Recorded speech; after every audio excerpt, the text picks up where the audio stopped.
Nagy örömükben még áthagyabálták a szomszédasszonyt is. Rozi, te, gyere csak, kikelt a só!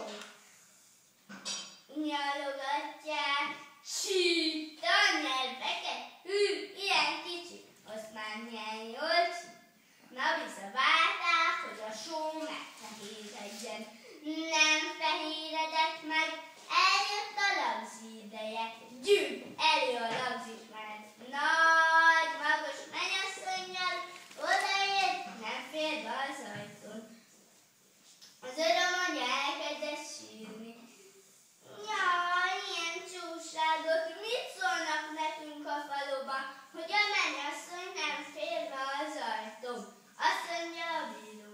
Hát, emberek, asszonyok, nincs más, a mennyasszonynak le kell vágni a lábát. Azt mondja az ifjú, jaj, ha a lábát levágjuk, hogy megy be? Az tényleg nem jó. Azt mondja az egyik nőcske.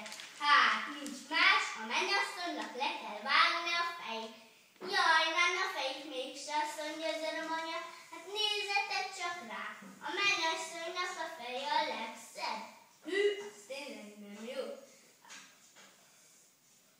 Na ott tanakodnak. Nagyapám nagyapja is meg volt hívva a lagzira. Ő már nem bírta hallgatni. Azt mondta, hát ide hallgassatok ti. Hajoljon meg ez a szép mennyasszony, azt már befér az ajtón. Úgy is történt.